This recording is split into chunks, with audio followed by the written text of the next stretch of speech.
Capítulo 5. Otras formas de brujería. Aparte de las diferencias ya señaladas entre la brujería y la magia negra, la misma vieja religión presenta matices diversos que vamos a exponer a continuación. Yo, personalmente, he sentido siempre vivísimo interés por los vascos, el misterioso pueblo que habita en las costas del norte de España y sur de Francia, a la sombra del Pirineo. Tengo una razón personal y es el estar emparentada con ellos.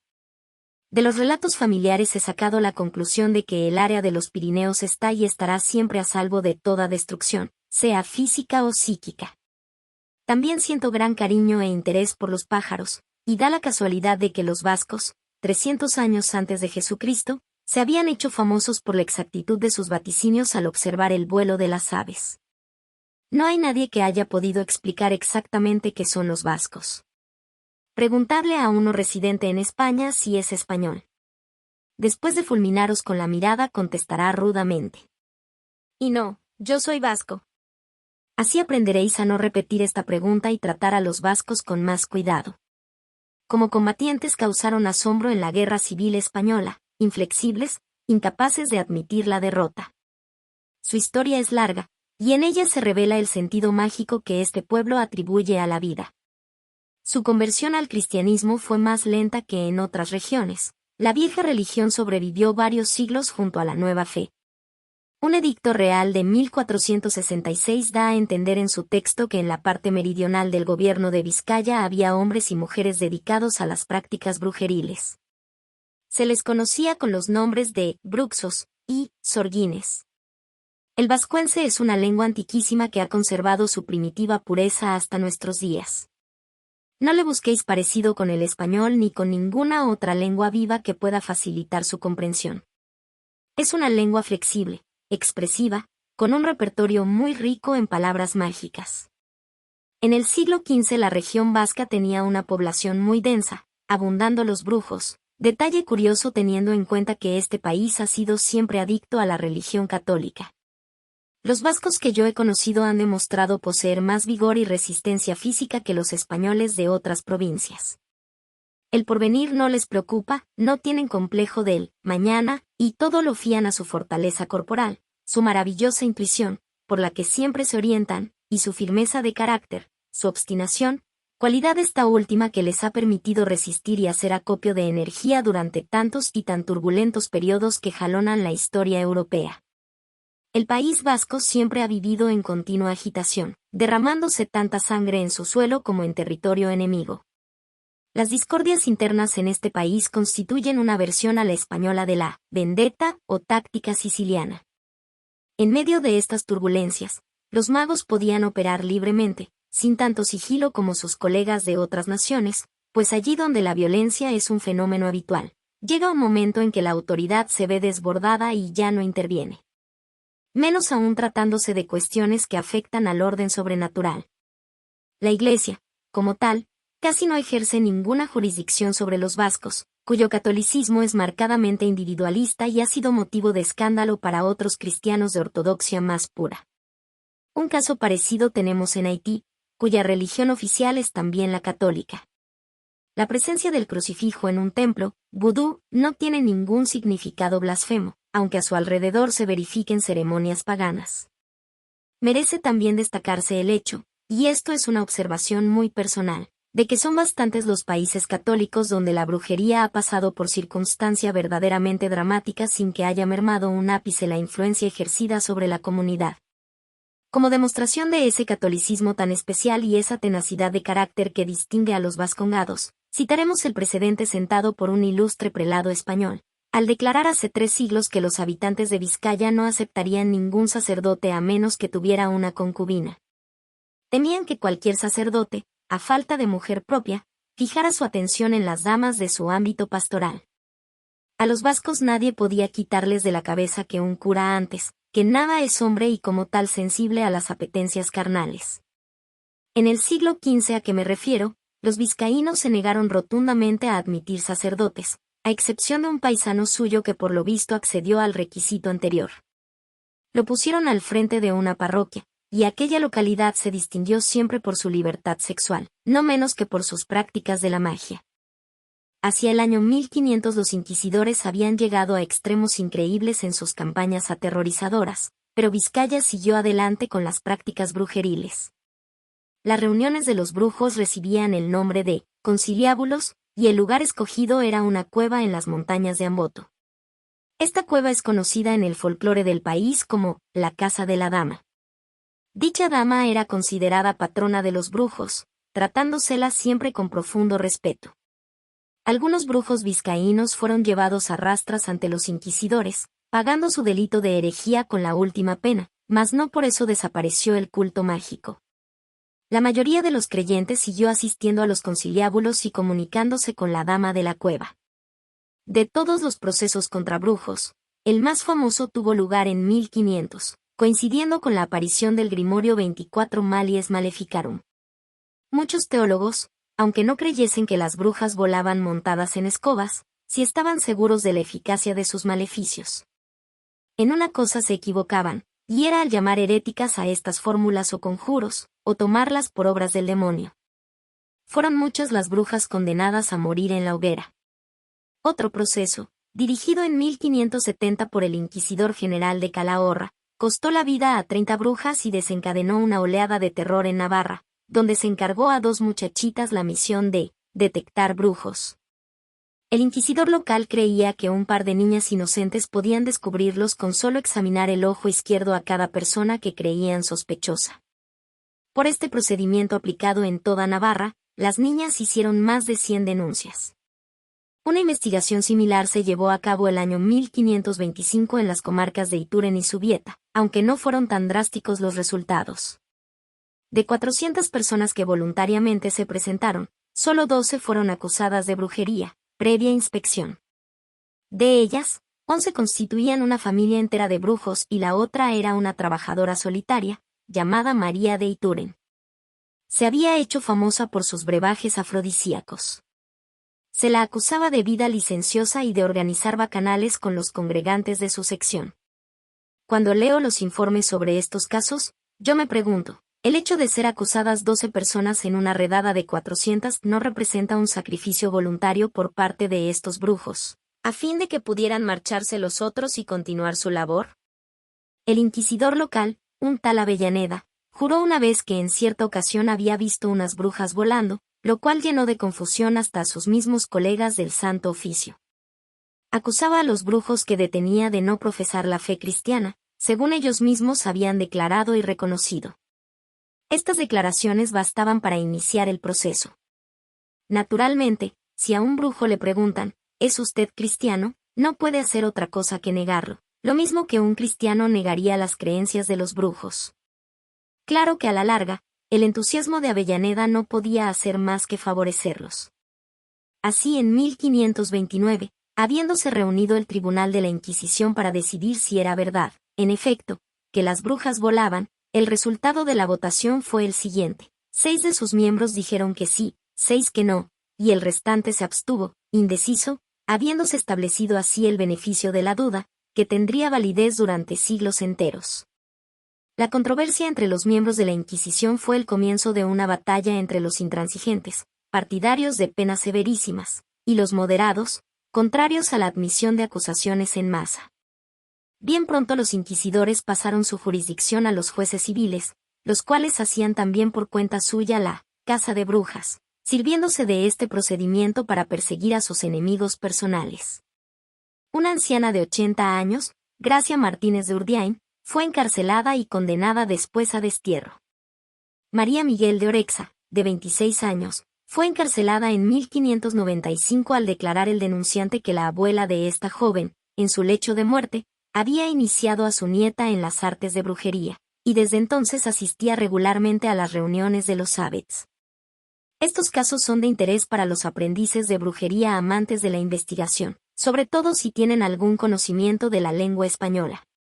La estructura de la brujería en las provincias vascas es algo admirable por su perfecta sistematización. Nunca ha sido empresa fácil meterse a bruja o ingresar en una congregación. Todos los aspirantes debían ser patrocinados por una bruja o un brujo de alta categoría, de quien recibían instrucciones y por quien eran preparados para la ceremonia de iniciación.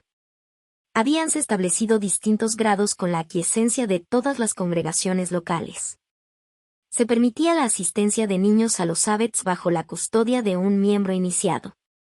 Los aspirantes eran admitidos si así lo deseaba el maestro. Los miembros activos de la congregación, ya impuestos en el oficio, eran autorizados para lanzar conjuros y elaborar pócimas. Seguían después en grado los profesores, iniciadores y expertos.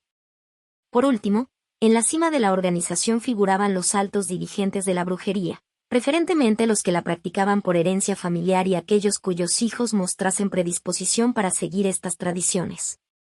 Esta estructura es idéntica a la de los brujos de la Gork Dulu, de las colinas cercanas a Niza, donde yo fui iniciada.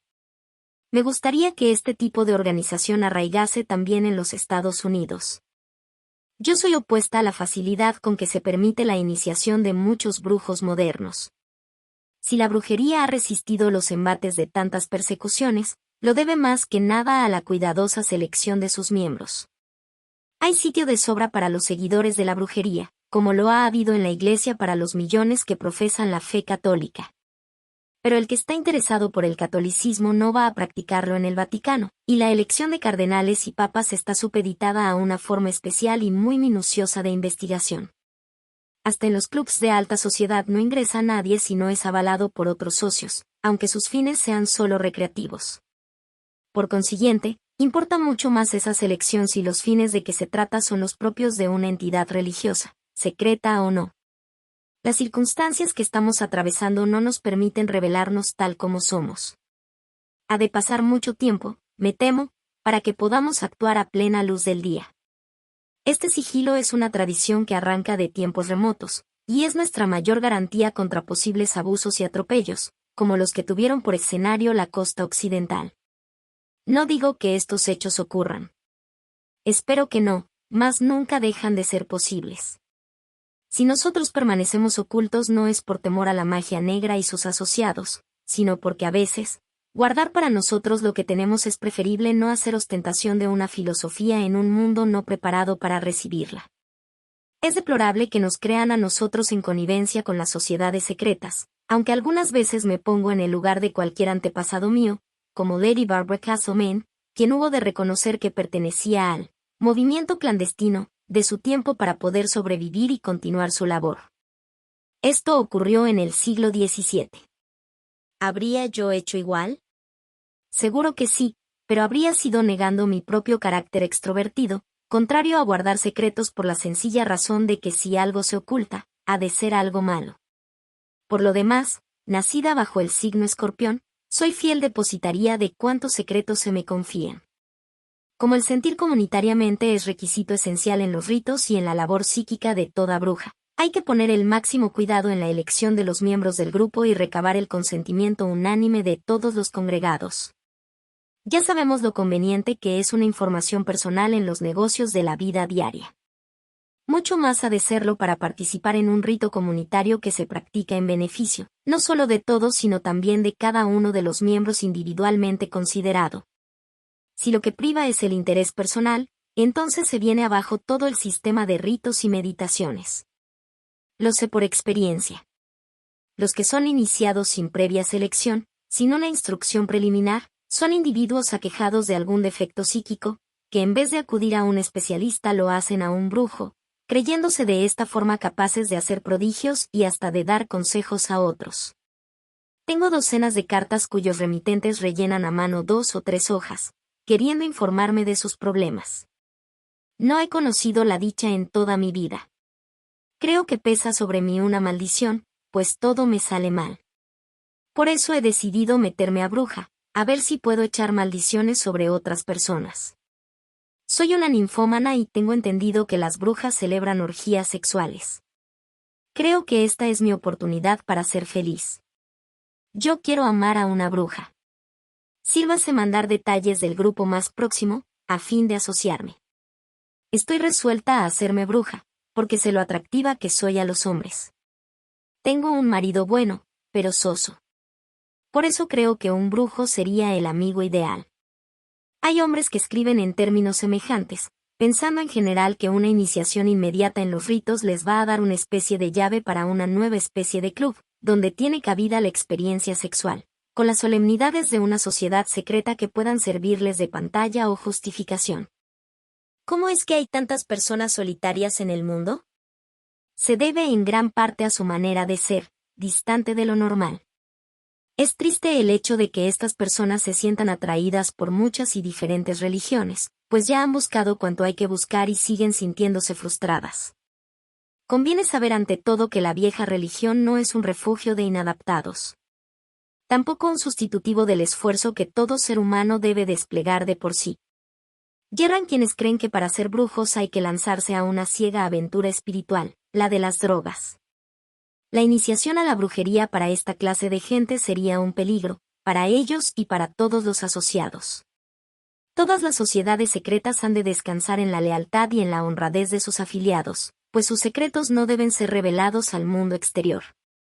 La fe hace maravillas, de acuerdo, y no hay mejor sostén en épocas de crisis, mas la naturaleza humana es endeble y nadie está nunca libre de tentaciones. Por eso, en la iniciación de un brujo, tal como fue la mía en la Gor-i-Dulu, Francia, la lectura de los castigos en que se incurre por quebrantar las leyes no escritas debe ser parte de la indoctrinación previa a la ceremonia. Este apercibimiento obra a modo de coacción psíquica, como un amago de muerte idéntico al que figura en el código de la mafia. Para nosotros, sin ser tan amenazador, no pierde el carácter de una grave advertencia. A este respecto, en mis viajes he tenido ocasión de tratar a menudo con gente iniciada, que ya me había escrito expresándome su extrañeza. He comprobado que todos mis consultantes habían sido iniciados en algún grupo local cuyos miembros son individuos igualmente frustrados. Para improvisar estos grupos, a la moderna, se valen de unos conocimientos elementales. Convocan a unos cuantos amigos y entre todos acuerdan constituir su congregación. Todo se hace deprisa. Para abreviar se coge un incensario y se recitan unos encantamientos, tomados de cualquier viejo grimorio puesto al día y vendido en algún oculto almacén de libros. Con esto no hay ni para empezar. Cierta bruja de Hollywood me reveló con el mayor cinismo que había sido iniciada mediante un cursillo por correspondencia. Me quedé con las ganas de saber en qué consistía ese cursillo, pues no podía articular palabra. Tal fue la sorpresa que recibí y la convulsión que me produjo su falta de escrúpulos. Si mi antepasada Molly Lee levantara la cabeza. En su misma tumba, profanada pocos días después del sepelio, la sola idea de un cursillo de brujería por correspondencia le habría sentado como un revulsivo. Naturalmente que estos cursillos son un medio de sacar cuartos a los que piquen. Un brujo con verdadera vocación la habría prevenido contra este paso alocado, y no precisamente por las tarifas, pues yo creo que la instrucción es algo que no tiene con qué pagarse.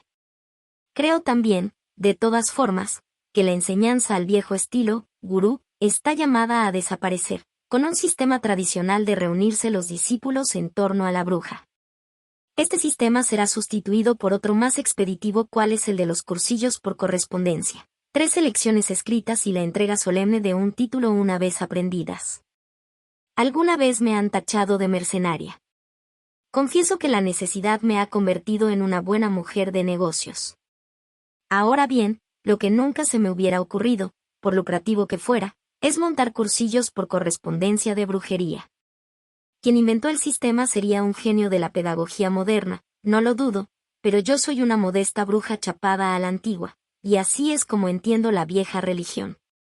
Me gustaría más ver un centenar de brujos trabajando con plena dedicación, que 8.000 graduados en cursos por correspondencia.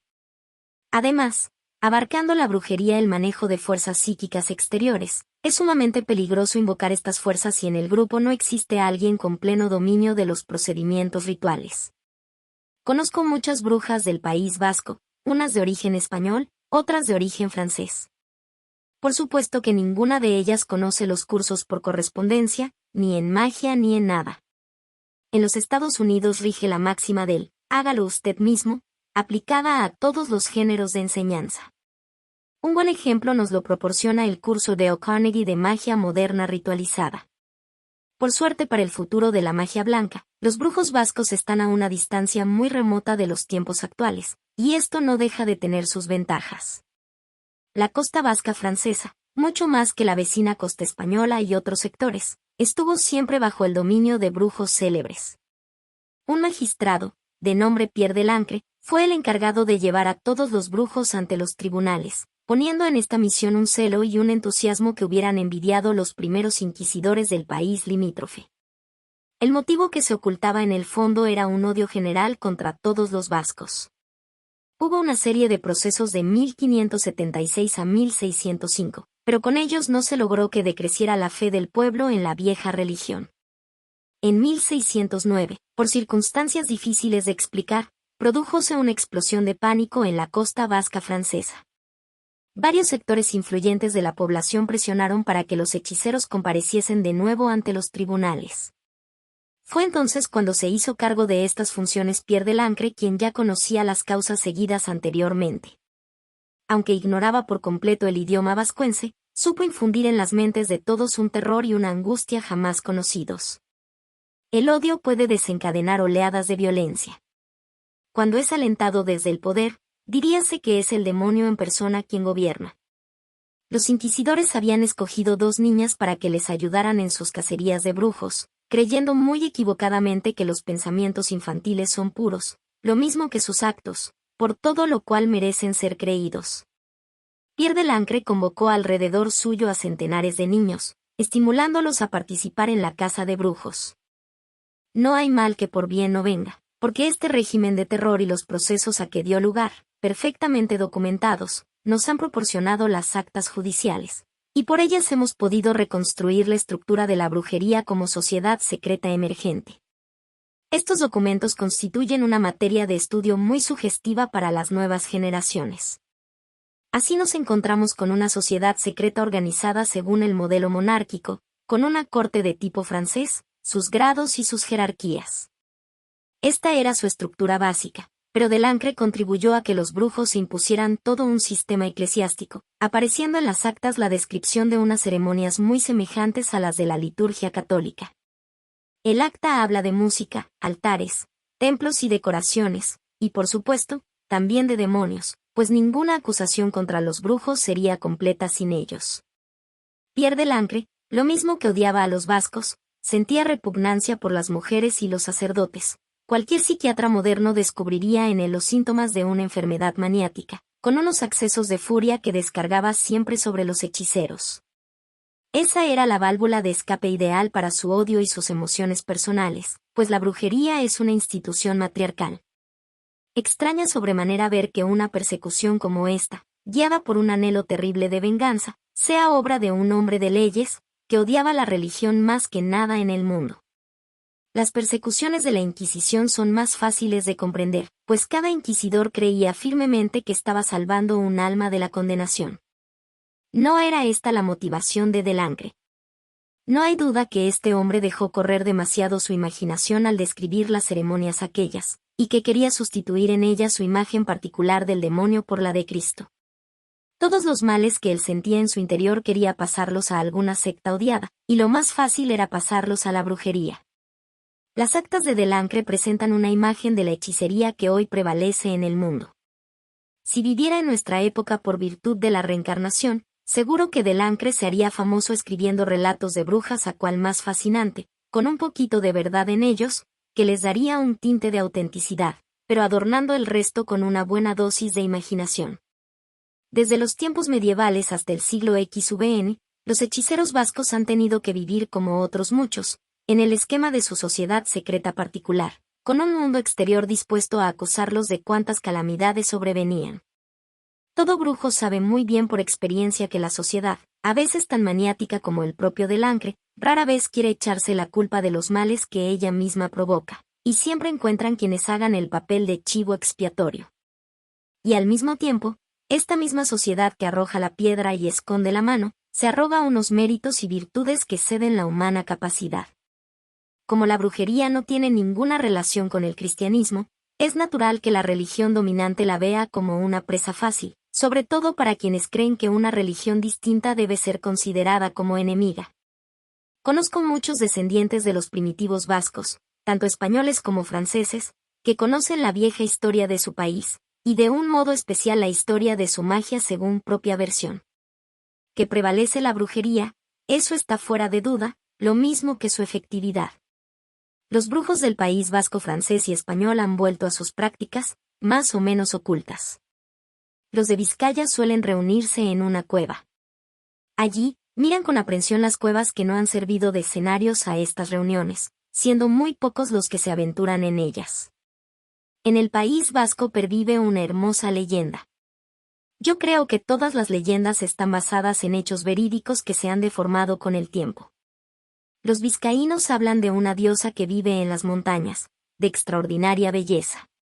Se la considera como hada protectora de todas las brujas, pero muy especialmente de las de Vizcaya, porque escogió sus montañas para vivir. Siguen llamándola dama o señora y describen el lugar donde habita como una cueva de oro. Dicha señora era venerada mucho antes de las persecuciones de la Inquisición y de Delangre. En las iglesias cristiano-ortodoxas hay santos tenidos por indestructibles. La brujería vasca cuenta también con esta dama que es indestructible, y no es una santa pero posee todos los atributos de madre terrenal, que vela constantemente por sus innumerables hijos desde su cueva, en una ladera montañosa. Sabe las pruebas por las que están pasando sus hijos y el estoicismo con que las aceptan, que tanto caracteriza a los habitantes de aquel país. En mis viajes alrededor del mundo busco siempre los lazos que existen entre unos tipos y otros de brujería, y he podido observar que los gitanos de Inglaterra creen también en una mujer que siempre vela por ellos. Como hada protectora ya han adoptado una mujer de carne y hueso, y resulta que esa mujer soy yo desde hace 20 años.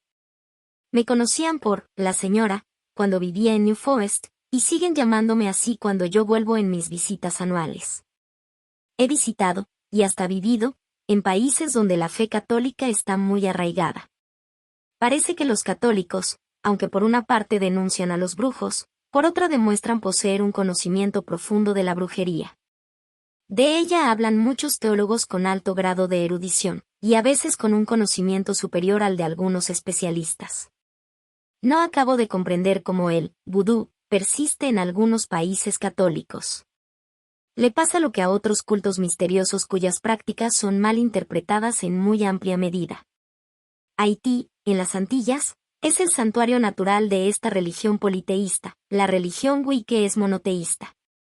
Es decir, la religión vudú admite muchos dioses, y es asombroso lo bien que ha sabido integrarse en los países donde es practicada, como Haití, Puerto Rico, América del Sur y parte del sur de los Estados Unidos. Es una mezcla de cultos tribales africanos, cristianismo y hasta vestigios de la antigua mitología egipcia. No es raro que quien quiera comprender esta religión se arme un lío con tantos ingredientes, cada uno de los cuales parece ser la antítesis de los otros. No obstante, de esta mezcolanza, donde se han barajado y falseado distintas religiones, ha surgido una forma de magia efectiva, única, pavorosa.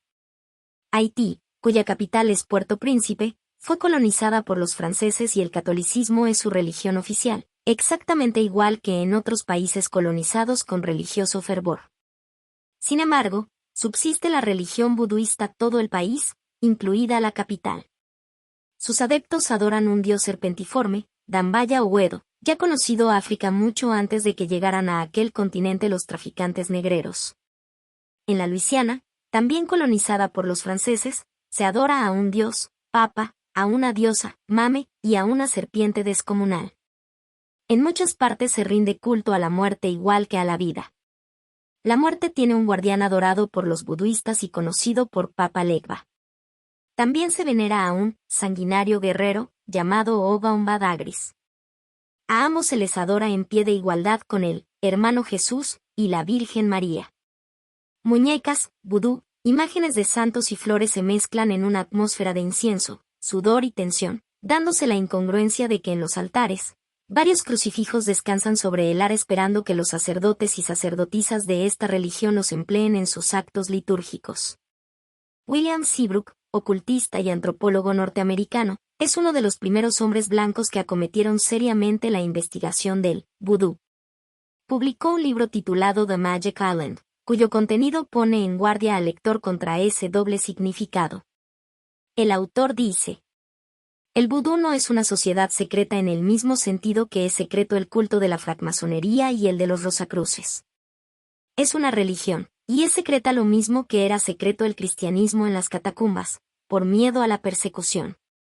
A los 40 años de haber escrito este libro Seabrook, el vudú ha resurgido de su velado misticismo mucho antes que el wicca.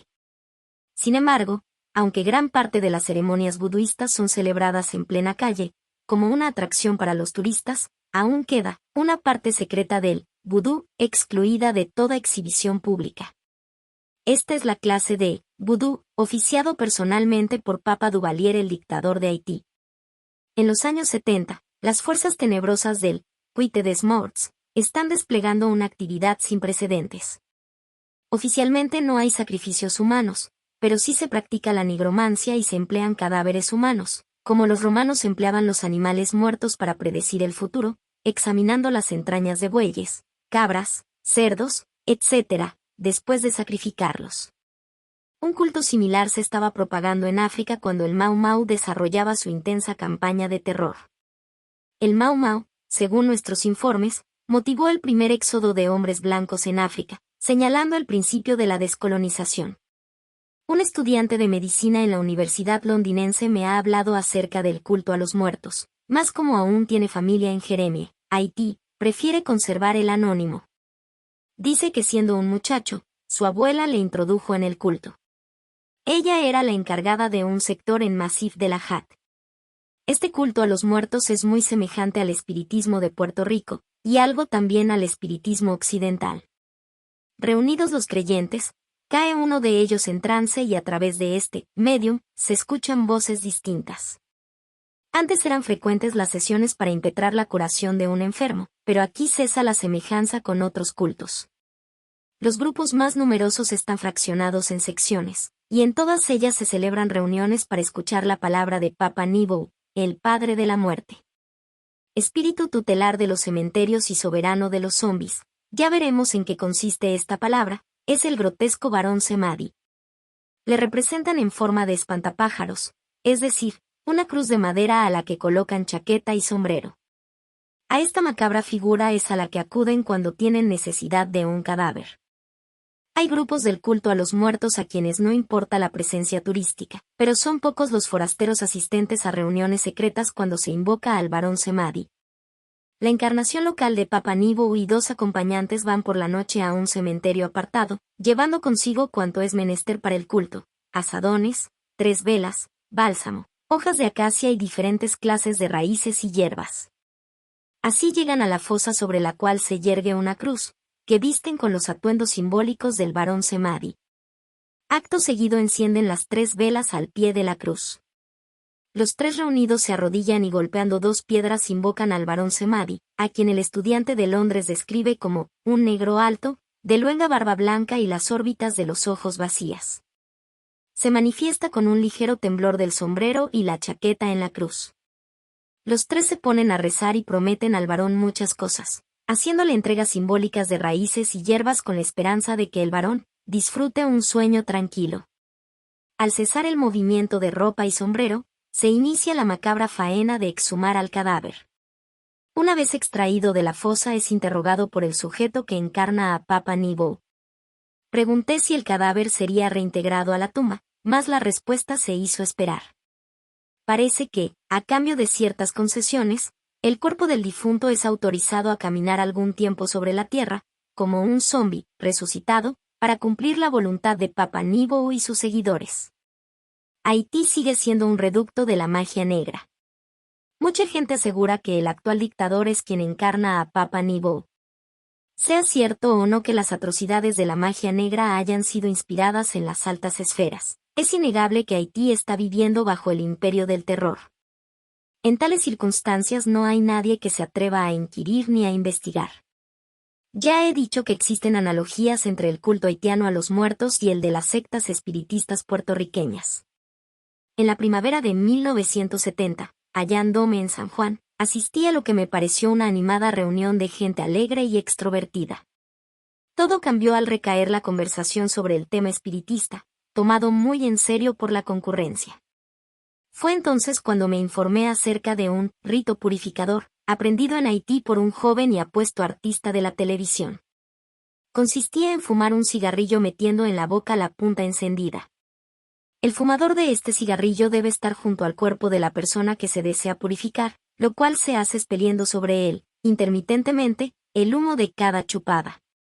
No recomiendo a nadie que fume así un cigarrillo, a menos que sea para una cosa tan seria como este rito purificador. Mi amigo era más hábil que yo en estas prácticas, pero es que ya estaba acostumbrado, según me indicó galantemente. Creo que ya nos hemos extendido bastante en la descripción del vudú, la magia negra y otras prácticas tenebrosas que sobreviven, estando como estamos al borde de la gran era acuaria, estrechamente ligada con los más prodigiosos descubrimientos científicos.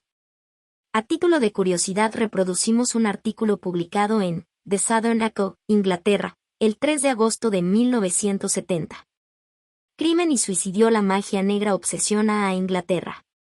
Londres, AP. Tumbas saqueadas, un suicidio, cuerpos mutilados, un asesino. Estos son los resultados de una campaña de terror llevada a cabo por la magia negra en este país. Es posible que haya sacado el cuerpo para una ceremonia mágica. Casos como este vienen registrándose desde que se cerró el cementerio en enero del año pasado. El Rev. Percy Gray, de 38 años de edad, vicario de la Iglesia Anglicana de San Crispín, al sur de Londres, ha denunciado hoy que en el cementerio de Nunhead ha sido extraído del féretro el cadáver de un niño, añadiendo, una vez recitadas las oraciones de rigor, el cuerpo fue reintegrado a la tumba, y entonces comprendí lo necesario que era buscar alguna medida de protección para nuestros difuntos. Para esta protección he proyectado fundar una sociedad. Lo expuesto no es más que lo último de una serie de casos más o menos trágicos, relacionados con la magia negra y su culto. Michael Harrington, de 35 años, soltero, se ahorcó en su domicilio por estar convencido de que cierta joven había atraído sobre él una maldición. Unos testigos declararon ante el magistrado investigador que la joven había introducido a Michael en el mundo de la magia. Esta chica presumía de haber matado a 3 hombres valiéndose de una maldición, y afirmaba que podía lanzar una maldición análoga contra Harrington. En mayo del mismo año fue encarcelado Joseph Baxter, de 19 años, como presunto autor del asesinato de un nieto del conde Jellicoe. La policía descubrió una carta con marcas de sangre, que comenzaba con las palabras Hal, Satán, y terminaba con la oración del Padre Nuestro al revés. Se trata de un culto diabólico que crece sin cesar. Ya es tiempo de extirparlo. El caso Harrington es un típico ejemplo de lo que nos espera, si no lo hacemos. El canónigo John Pierce Higgins, vicerrector de la Catedral de Ceuta, ha dicho. El vicario Gray dijo que desde enero habían sido profanadas varias filas de nichos y que se había saqueado la capilla y destrozado una lápida conmemorativa de los caídos en la guerra. Las cruces del cementerio de Nunhead fueron colocadas al revés. Tal vez será que Londres no está tan apartado de Haití ni de África, pero lo cierto es que la magia no reconoce barreras de espacio ni tiempo para sus siniestros propósitos. Yo también, sin recorrer mayor distancia que la existente entre Inglaterra y Francia, he tenido mis aventuras, comenzadas durante la época de los disturbios provocados en Kenia por el Mau Mau. En mi residencia de New Forest, con bastante frecuencia, había captado un aviso diciendo que iba a entrar en mi vida un hombre oscuro, en el sentido literal de la palabra, sin que hubiera ningún matiz romántico en la predicción. Era cuestión de negocios nada más, pero con algo de misterio e intriga a lo James Bond. Por fin vino a verme el emisario de una alta personalidad africana, que deseaba consultarme. Tratábase de uno de esos estados negros en situación conflictiva, necesitado de ayuda. Había que concertar una cita con dicha personalidad, precisamente de noche.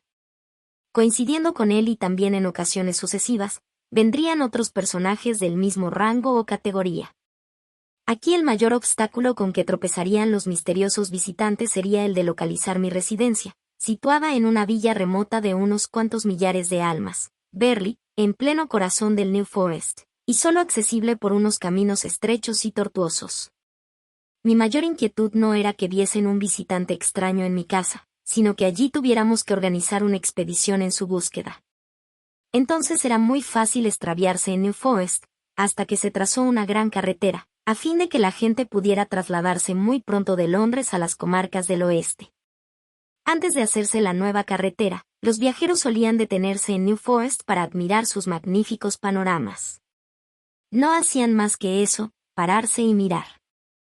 Ahora ya pueden adentrarse en los bosques espantando los ponies en libertad, unos animales con más derecho que las personas a ocupar esas tierras en virtud de una ley antigua, que data de los días del Domesday Book. Este atentado contra la ecología añade un motivo más de tensión a un mundo agitado por las prisas, porque hay algo peor para los nervios que los embotellamientos de tráfico, y es el hecho de sentirse cautivo en el interior de un coche recalentado, y respirar el aire contaminado por millares de otros vehículos con otras tantas víctimas.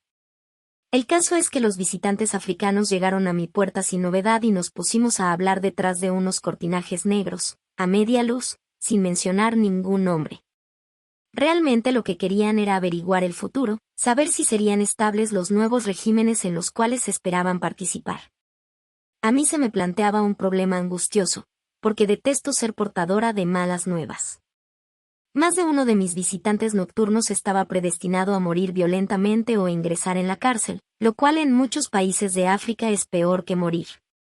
Uno de aquellos sujetos se ha hecho célebre.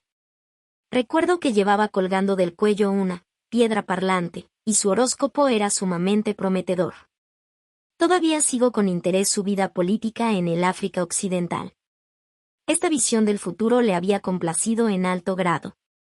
Importa mucho no dejarse influir por sentimientos personales al encontrarnos con figuras políticas de otros países. Las brujas nos sentimos tácitamente ligadas por un juramento como el de Hipócrates que formulan los médicos, según el cual lo que importa es hallar el origen de la enfermedad y atenuar sus dolores, sin distinción de razas ni credos. Esa ha sido mi norma en el trato con consultantes africanos. Si yo me hubiera dejado arrastrar por mis emociones o por mis prevenciones políticas, jamás hubiera estado en condiciones de leer el horóscopo. Poco a poco, según se iban estabilizando en África los gobiernos, eran menos frecuentes mis entrevistas con los políticos africanos. De vez en cuando recibía un telegrama, una carta o una llamada telefónica dándome cuenta de los que habían desaparecido del escenario político.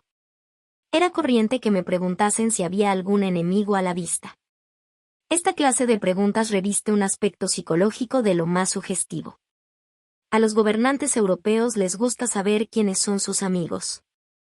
En cambio, los políticos africanos desean siempre estar prevenidos contra sus enemigos. Efectivamente, están empeñados en la ardua tarea de estructurar nuevos mundos.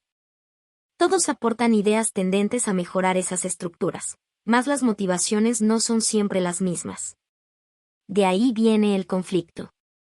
La apreciación de quien está en lo cierto y quien está equivocado no me incumbe a mí, Sibelik, como bruja. Yo solo debo valorar psíquicamente la situación. Mi consultante más asiduo es un actual dirigente de la costa occidental africana, el de la piedra parlante, con la que estaba tan encariñado como yo con las cuentas de cristal heredadas de mi abuela, que siempre llevo encima. Recuerdo que en cierta ocasión me propuso cambiar las cuentas de cristal por unos diamantes en bruto, cuyo valor material superaba el de aquellas con creces. Hubo una larga discusión antes que yo lograra disuadirle, pues ese collar no puedo venderlo yo a ningún precio. Él no podía comprender que, aunque se la cediera en condiciones más favorables para mí, las cuentas citadas no surtirían ningún efecto en favor suyo. Media noche la pasamos charlando sobre el efecto de las vibraciones sobre las joyas, y la virtud que tienen tales objetos, inanimados de por sí, para captar una parte de la personalidad de sus dueños, convirtiéndose así en piezas de equipos mágicos. Yo creí que mi amigo reaccionaría exactamente igual de hacerle yo una oferta para adquirir la piedra parlante que llevaba consigo. Cuando se lo propuse, parecióme que estuvo tentado de quitarse la piedra para entregármela, como un nuevo incentivo para conseguir mi cristal. Los políticos africanos hacen ostentación de un pacifismo que yo tengo por falso. No me refiero a la tirantez de relaciones con los blancos ni al sistema del apartheid, sino a los conflictos tribales entre los propios africanos. Se dan casos, y muchos, de negros tan rabiosamente partidarios de la segregación como los mismos blancos, pero son ellos los que no quieren integrarse. También he conocido gitanos del New Forest a quienes repugna la idea de integrarse con nuestras comunidades, Gaucho White Folks. y es que su inclinación natural se lo exige. Por eso parece injusto privarles de un propio y exclusivo sistema de vida, no convivencia, si eso les hace felices. Los conflictos surgen cuando esa integración se quiere imponer por la fuerza. En las altas esferas gubernamentales es corriente ignorar el hecho de esa segregación natural. Cuando era más fácil inmigrar a los Estados Unidos, todos o casi todos los que venían de Europa tenían aquí familiares o allegados. El hecho de que un irlandés cruzara el Atlántico quería decir que había aquí otro irlandés dispuesto a recibirle, alojarlo en su casa y presentarlo a otros compatriotas o gente que tuviera alguna relación con Irlanda. Nadie hablaba de un gueto irlandés.